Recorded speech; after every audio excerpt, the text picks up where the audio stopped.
ஆன்மீக சொந்தங்கள் அனைவருக்கும் அன்பான காலை வணக்கம். நாம நம்மளுடைய சேனல்ல தொடர்ந்து நிறைய சுவாரஸ்யமான ஆன்மீகம் சார்ந்த தகவல்களை தாங்க பார்த்துட்டு வந்துட்டு இருக்கோம். அந்த வரிசையில் இன்னைக்கு என்ன பார்க்க போகிறோம் அப்படின்னு பார்த்தீங்கன்னா, வரக்கூடிய செப்டம்பர் 21 அன்று நிகழக்கூடிய சூரிய கிரகணம். இந்த சூரிய கிரகணம் பார்த்தீங்கன்னா ஒரு சிறப்பு வாய்ந்த கிரகணமாக இருக்கிறதுக்கு முக்கியமான காரணம் மகாலயபட்ச அமாவாசையோடு வந்திருக்கிறது தாங்க. பொதுவாக கிரகணம் அப்படின்னு எடுத்துக்கிட்டிங்கனாலே அது ஒரு அசுப நேரம். அந்த நேரத்தில் எந்த விதமான விஷயங்களும் செய்யக்கூடாது அப்படின்னு சொல்கிறது உண்டு. அதே போல தான் அமாவாசையும். இந்த அமாவாசையில் எதிர்மறை சக்திகளுடைய ஆதிக்கம் அதிகமாக இருக்கும். அப்படின்றதுனால தான் எல்லாருமே முடிஞ்ச அளவுக்கு இறை வழிபாடு அன்றைய நாளில் செய்யணும் அப்படின்றத கட்டாயமாக்கியிருக்காங்க. இப்படி ரெண்டுமே பார்த்தீங்கன்னா பாதிப்புகளை கொடுக்கக்கூடிய ஒரு நேரம் தான். அது எல்லாம் ஒன்று சேர்ந்து ஒரே நாளில் வந்திருக்கும் பொழுது கண்டிப்பாக அதனுடைய பாதிப்புகளும் தாக்கங்களும் இருக்கத்தான் செய்யும். இருந்தாலுமே கூட ஒரு சில எளிமையான வழிபாட்டு முறைகளை நம்ம ஃபாலோ பண்ணிக்கிட்டோம் அப்படின்னாவே போதும். கண்டிப்பாக அதிலிருந்து நம்மளால் வெளிவர முடியுங்க.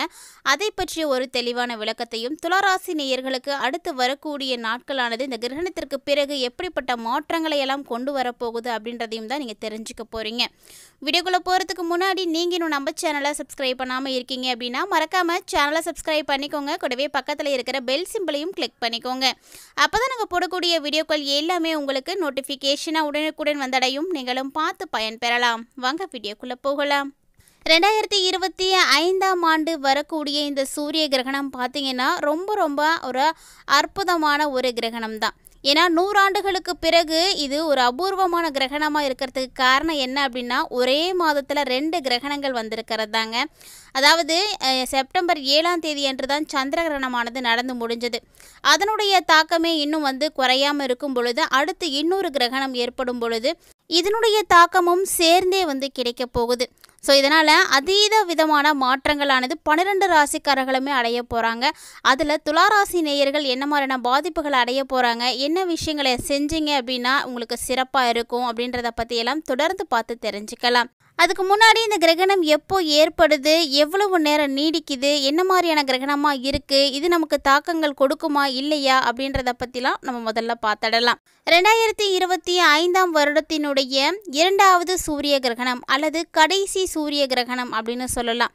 இந்த ஆண்டினுடைய கடைசி கிரகணம் அப்படி கூட சொல்லலாம். ஏன்னா இன்னும் 4 மாதங்கள் தான் இருக்குது. இந்த வருடம் முடிய போகுது. கிட்டத்தட்ட நம்ம இந்த ஆண்டினுடைய முடிவுக்கு வந்தாச்சு. அதாவது 2025ஆம் ஆண்டு செப்டம்பர் 21ஆம் தேதியன்று நிகழக்கூடிய சூரிய கிரகணமானது ஞாயிற்றுக்கிழமை அன்னைக்கு உருவாகுதுங்க. சர்வ பித்ரு அமாவாசை அன்னைக்கு உருவாகுது. மறுநாளே பார்த்திங்கன்னா அற்புதமான நவராத்திரிக்கான ஆரம்பமாக போகுது. ஸோ இந்த கிரகணம் பார்த்திங்கன்னா இரவு நேரத்தில் தான் ஆரம்பமாகுது. பொதுவாக சூரிய கிரகணம் சூரியனுடைய அஸ்தமனத்திற்கு பிறகு ஏற்படும் பொழுது பெருசாக தாக்கங்களை கொடுக்காது. இரவு 11 மணிக்கு தான் இந்த கிரகணமே ஆரம்பமாகுது. அதிகாலை 3 மணி 23 நிமிடத்திற்கு இந்த கிரகணமானது முடிஞ்சிடுது. ஸோ இரவு நேரத்தில் இந்த கிரகணம் இருக்கிறதுனால பெரும்பாலும் நமக்கு எந்த விதமான பாதிப்புகளும் இருக்காது. அது மட்டும் இல்லாமல் இந்த கிரகணம் இந்தியாவில் தெரியறதுக்கு வாய்ப்பு கிடையாது. ஸோ நம்ம பெருசாக பயப்படணும் அப்படின்ற அவசியமும் இல்லை. கிரகணம் வேறு பகுதி நேர சூரிய கிரகணமாக தான் உருவாகுது. இது மாதிரி நிறைய விஷயங்களோடு இருக்கக்கூடிய இந்த கிரகணம் துளாராசி நேயர்களுக்கும் பார்த்திங்கன்னா நிறைய மாற்றங்களை ஏற்படுத்தி கொடுக்குதுங்க. அதாவது உங்களுடைய வாழ்க்கை சூழ்நிலையை அப்படியே மாற்றி கொடுக்க போகுது அப்படின்னு தான் சொல்லணும்.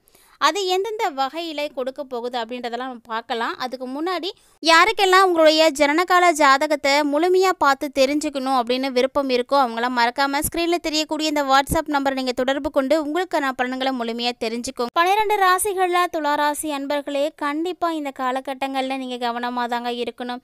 ஏன்னா இந்த கிரகணமானது உங்களுக்கு பல பாதிப்புகளை ஏற்படுத்தி கொடுக்கக்கூடிய வகையில் தான் உருவாகியிருக்கு. குறிப்பாக சொல்லணும் அப்படின்னா துலா ராசிக்காரங்களாக இருந்தாலும் சரி, இல்லை துலா லக்கணத்துக்காரர்களாக இருந்தாலும் சரி, பாக்கியஸ்தானத்தில் குரு பகவான் இருக்கிறாரு. ஸோ பாக்கியஸ்தானத்தில் குரு இருக்கிறதுனால மட்டும்தான் உங்களுக்கு ஒரு நல்ல விஷயம் நடக்க போகுது. அதாவது பல்வேறு விதமான பாதிப்புகளில் இருந்து நீங்கள் தப்பிக்க போகிறீங்க. இது ஒன்று தான் உங்களுக்கு ஒரே ஒரு வழி. ஏன்னா குரு மட்டும்தான் உங்களுக்கு அந்த யோகத்தையே வந்து கொடுக்குறாரு. பெரிய விதமான பிரச்சனைகளாக மாற்றாமல் சமாளிக்கக்கூடிய அளவுக்கு உங்களுக்கு கொண்டு வராரு அப்படின்னா அது குரு பகவான் மட்டும்தான். மற்றபடி எல்லா விதத்துலேயுமே உங்களுக்கு பிரச்சனைகள் இருக்குது. ஆல்ரெடி பார்த்தீங்கன்னா மீனத்தில் சனி பகவான் வக்ரமாக வேற அமர்ந்திருக்கிறாரு. விரயஸ்தானத்தில் சூரிய பகவான் வந்து அமர்ந்திருக்கிறாரு. இதெல்லாம் பார்த்தீங்கன்னா உங்களுக்கு அந்த அளவுக்கு நல்ல விஷயங்களே கிடையாது. இதை தாண்டி இன்னொரு பிரச்சனை என்ன அப்படின்னா கடன் பிரச்சனை. துளாராசி நேயர்களுக்கு கடன் பிரச்சனை அதிகமாக தான் இருக்குமே தவிர எந்த வகையிலையுமே குறைச்சலாக இருக்கவே இருக்காதுங்க. எத்தனை துளாராசி நேயர்கள் இது உண்மை அப்படின்னு ஒத்துக்கிறீங்களோ மறக்காமல் வந்து கமெண்ட் பாக்ஸில் கமெண்ட் பண்ணுங்கள். ஏன்னா துளாராசிக்காரர்கள் தான் 12 ராசிகளில் இந்த ராசிக்காரங்க தான் அதிகமாக கடன் பிரச்சனையால் சூழ்ந்திருக்குவீங்க. அது இந்த வருடம் இந்த கிரகணத்தால் தான் அப்படின்லாம் கிடையாதுங்க. கிட்டத்தட்ட பார்த்தீங்கன்னா ஒரு 5-6 ஆண்டு காலமாகவே உங்களுக்கு இந்த பிரச்சனைகளானது இருந்துட்டு தான் இருக்கும். இதை சமாளிக்க முடியாமல் தான் வந்து திணறிட்டு இந்த கடன் பிரச்சனையால் உங்களுக்கு நிறைய பாதிப்புகள் இருக்கும். குடும்பத்தில் நிம்மதியே இல்லாத ஒரு சூழ்நிலைகள், சண்டை சச்சரவுகள், தூக்கம் இல்லாமல் போகிறது, எதிரிகளுடைய தொல்லை, ஓய்வெடுக்க கூட நேரம் இல்லாமல் கடுமையாக வந்து உழைக்கிற மாதிரியான ஒரு சூழ்நிலைகள். அது மட்டும் இல்லாமல் நிறைய பிரச்சனைகள், அதாவது முடிஞ்சு போன பிரச்சனை கூட இப்போ மீண்டும் வந்து தலை தூக்க ஆரம்பிக்கும். அப்படியான சூழ்நிலைகள் தான் உங்களுக்கு இருக்குது. ஸோ இது மாதிரியான விஷயங்கள் எல்லாமே இந்த கிரகண காலங்களில் உங்களுக்கு ஏற்படுங்க. எதிரிகளுடைய சூழ்ச்சிக்கு நீங்கள் வந்து ஆளாகுவீங்க. ஸோ கவனமாக இருக்கிறது ரொம்ப ரொம்ப முக்கியமானது.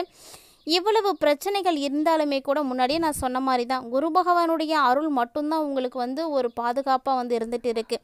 ஏன்னா துளாராசிக்காரர்களுக்கு பாக்கியஸ்தானத்தில் வந்து குரு அமர்ந்திருக்காரு அப்படிங்கும் பொழுது பெருசாக உங்களுக்கு ஆபத்துக்கள் எதுவும் வராது.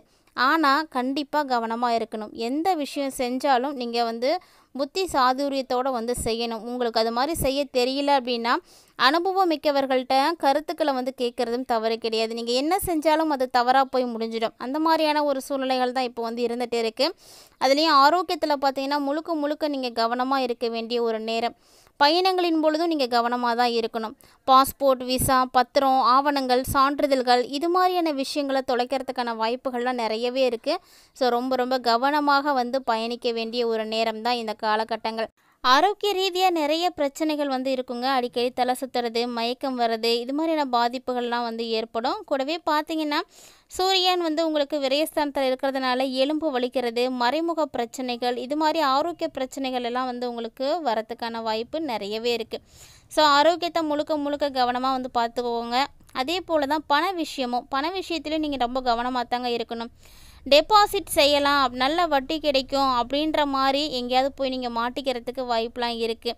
அது மாதிரி நீங்கள் செய்யாமல் இருங்க. சுக்கிரன் கேது வேற 2 பேரும் இணையிறாங்க. 2 பேரும் இணைஞ்சாங்க அப்படின்னா கூடா நட்பால் கேடு கண்டிப்பாக வந்து இருக்கும். அதனால் நீங்கள் என்ன பண்ணுறீங்க அப்படின்னா நண்பர்களுடைய நட்பு வட்டாரத்தை வந்து சுருக்கிக்கோங்க. தேவையில்லாத நட்பு வட்டாரம் உங்களுக்கு அனாவசியமான ஒரு பிரச்சனையை தான் வந்து கொடுக்கும். அதனால் கவனமாக இருங்க. நண்பர்களுடைய சவகாசத்தை நீங்கள் துண்டிச்சிக்கிறது நல்லது தான். நண்பராகத்தான் உங்கள்கிட்ட வந்து தெரியுவாங்க அவங்க. ஆனால் பார்த்தீங்கன்னா அவங்க தான் உங்களுடைய பேரை வந்து கெடுத்துட்டு போயிடுவாங்க. ஸோ அதனால் நம்ம யார் கூட பழகிறோம் அப்படிங்கிறது இந்த டைமில் நீங்கள் வந்து முக்கியமாக யோசிக்கணும். தேவையில்லாத நட்புகளை வந்து நீங்கள் ஒழிக்கிறது நல்லது தான். காலகட்டங்கள் உங்களுக்கு நிறைய விஷயங்களில் மாற்றங்களை ஏற்படுத்தி கொடுத்தாலுமே கூட நிறைய பிரச்சனைகளும் உங்களுக்கு இருக்குது. ஸோ என்ன பிரச்சனை அப்படின்றத நான் முன்னாடியே சொல்லிட்டேன். கடன் பிரச்சனை கண்டிப்பாக வந்து இருக்கும். அதாவது ஒரு பிரச்சனையை நீங்கள் தீர்த்து முடிச்சிங்க அப்படின்னா உடனே அடுத்த பிரச்சனை வந்து தயாராகிடும். இந்த மாதத்தை நீங்கள் கடந்து வரத்துக்கு கடுமையாக வந்து போராட வேண்டி இருக்கும். துளாராசி நேயர்கள் கவனமாக இருக்கக்கூடிய ஒரு நேரமாக தான் இருக்குது. இருந்தாலுமே கூட சந்தோஷ ரீதியாகவும் பொருளாதார ரீதியாகவும் உங்களுக்கு பெருசாக பாதிப்புகள் அப்படின்றது ஏற்படாமல் இருக்கிறதுக்காக தொடர்ந்து நீங்கள் நரசிம்மரை வந்து வழிபாடுகள் செய்யுங்க. லக்ஷ்மி நரசிம்மரை நீங்கள் வழிபாடுகள் செய்யும் பொழுது உங்களுக்கு கண்டிப்பாக நல்ல ஒரு ஏற்றமும் வாழ்க்கையில் மாற்றமும் உறுதியாக வந்து கிடைக்கும். நம்பிக்கையோடு வந்து செய்யுங்க. எல்லா பிரச்சனைகளில் இருந்தும் கிட்டத்தட்ட பார்த்தீங்கன்னா ஒரு 80% நீங்கள் விடுபடுறதுக்கு இந்த வழிபாடு உங்களுக்கு துணையாக இருக்கும். மறக்காமல் தொடர்ந்து வந்து செய்யுங்க. இந்த ஒரு எளிமையான விஷயத்தை செய்யும் பொழுது நீங்களே பார்க்கலாம் கண்கூட உங்களுக்கு ஏற்படக்கூடிய மாற்றங்களை. அதாவது தலைக்கு வந்தது தலைபாகையோடு போயிடுச்சு அப்படின்னு சொல்லுவாங்கள்ல, அந்த மாதிரி பிரச்சனைகள் உங்களை தொடர்ந்து இருந்தாலுமே கூட அது வர இடம் தெரியாமல் காணாமல் போகும். அப்படிப்பட்ட சக்தி மிக்க இந்த ஒரு வழிபாட்டு முறையை மட்டும் மறக்காமல் செய்திடுங்க. இது மாதிரி ஆன்மீக ரீதியாக நம்ம கொடுக்கக்கூடிய எளிமையான வழிபாட்டு முறைகளும் சரி, பரிகாரங்களும் சரி செய்யும் பொழுது முதல்ல நம்பிக்கையோடு வந்து செய்யணும். ஆன்மீகம் அப்படின்னு எடுத்துக்கிட்டிங்கன்னா நம்பிக்கை ரொம்ப ரொம்ப முக்கியமானது. நம்பிக்கை இல்லாமல் நீங்கள் எந்த ஒரு காரியத்தை செய்தாலும் அது வந்து வெற்றி அடையாது.